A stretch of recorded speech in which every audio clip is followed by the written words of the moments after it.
ప్రతి బంధం వెనుక ఒక కథ ఉంటుంది, ఒక వెచ్చదనముంటుంది, ఎన్నో మధురమైన జ్ఞాపకాలు ఉంటాయి కదా.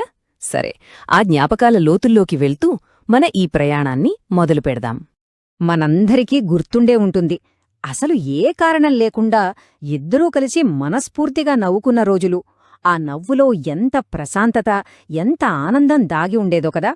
ఒక్క మాట కూడా మాట్లాడాల్సిన అవసరం లేకుండా కేవలం ఒకరి కళ్లల్లోకి ఒకరు చూసుకుంటే చాలు, అన్నీ అర్థమైపోయిన క్షణాలు. ఒకరికొకరం ఉన్నాం అనే ఆ భరోసా, అదే కదా ప్రతి బంధానికి అసలైన పునాది. ప్రతి బంధం వెనుక అలాంటి ఒక బలమైన నిప్పు రవ్వ ఉంటుంది.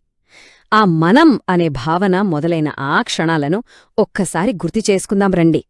అయితే కాలంతో పాటు ఏ బంధంలోనైనా మార్పనేది చాలా సహజం. వ్యక్తులుగా మనం ఎదుగుతున్నప్పుడు మన సంబంధాలు కూడా మనతో పాటే మారతాయి. ఇది మనం అర్థం చేసుకోవాల్సిన మొదటి ముఖ్యమైన నిజం.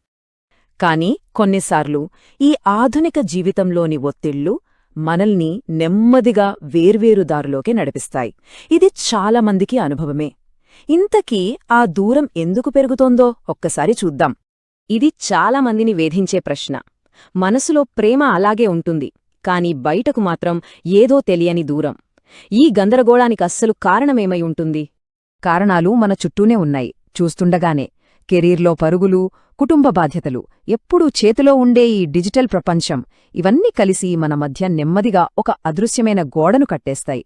సంభాషణ స్థానంలో మౌనం చోటు చేసుకుంటుంది. ఒకప్పుడు గంటల తరబడి లోతైన సంభాషణలు పంచుకున్న చోట ఇప్పుడు కేవలం వైఫై పాస్వర్డ్ పంచుకుంటున్నట్లు అనిపిస్తుంది కదా. ఈ నెమ్మదైన మార్పు చాలా సంబంధాలలో మనకు తెలియకుండానే జరిగిపోతుంది. అయితే ఈ సవాళ్లను మనం చూసే దృష్టిని మార్చుకుంటే ఎలా ఉంటుంది? ఇవి మన బంధం విఫలమైందని చెప్పే సంకేతాలు కావు. బంధంలో మనం కలిసి ఎదగడానికి వచ్చిన ఒక గొప్ప అవకాశం. ఎదుగుదల అంటే ఏవో సమస్యలను పరిష్కరించడం మాత్రమే కాదు. మన బంధం జీవితంలో ఒక కొత్త దశలోకి ప్రవేశిస్తోందని గుర్తించి దానికి అవసరమైన కొత్త అవగాహనను, కొత్త నైపుణ్యాలను పెంచుకోవడమన్నమాట. గుర్తుంచుకోండి, అభిప్రాయ భేదాలు వైఫల్యానికి సంకేతం కాదు. బహుశా ఒకరినొకరు మరింత లోతుగా అర్థం చేసుకోవడానికి ప్రకృతి ఇచ్చిన ఒక ఆహ్వానం కావచ్చు. ఈ ఆలోచన సహాయం తీసుకోవడంలో ఉన్న సంకోచాన్ని పూర్తిగా తొలగిస్తుంది. ఆ అవగాహన పెంచుకోవడానికి ఒక వేదిక కావాలి కదా, అదే కపుల్స్ కన్సల్టింగ్. ఇది కేవలం సమస్యల పరిష్కారానికి మించి ఒకరినొకరు సరిగ్గా అర్థం చేసుకునేందుకు సహాయపడే ఒక మానవతాపూర్వకమైన మరియు ఎంతో సహాయకారిగా ఉండే ఒక వేదిక. ఇదొక సురక్షితమైన, ఎలాంటి తీర్పులు లేని వాతావరణం. ఇక్కడ మనసులోని మాటను స్వేచ్ఛగా, నిజాయితీగా పంచుకోవడానికి అవకాశముంటుంది. తటస్థ మార్గదర్శకత్వం, లోతైన సంభాషణలకు ఇదొక సరైన చోటు.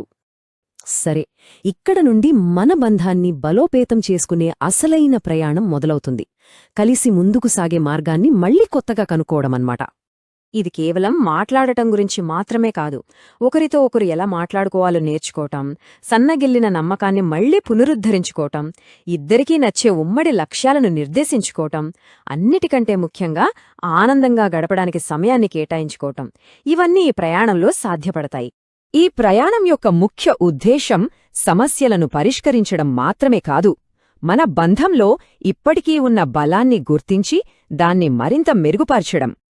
ప్రతి బంధంలో ఒక కొత్త అధ్యాయానికి ఎప్పుడూ అవకాశం ఉంటుంది. ఆ మొదటి అడుగు ఇద్దరూ కలిసి వేయడంలోనే అసలైన బలం దాగి ఉంటుంది. ఇది ప్రతి జంట తమను తాము వేసుకోవాల్సిన ప్రశ్న. ఆ పాత మనం అనే భావనలు తిరిగి కనుక్కోవడానికి సిద్ధంగా ఉన్నారా? ఈ ఆత్మపరిశీలనే ఒక కొత్త ప్రారంభానికి నాంది పలుకుతుంది. అవును, ప్రతి బంధం వృద్ధి చెందడానికి, తిరిగి వికసించడానికి, ఒక అవకాశానికి ఖచ్చితంగా అర్హమైనది. గుర్తుంచుకోండి, ఈ ప్రయాణంలో ఎవరూ ఒంటరిగా ప్రయాణించాల్సిన అవసరం లేదు. సరైన మద్దతుతో కలిసి ముందుకు సాగవచ్చు.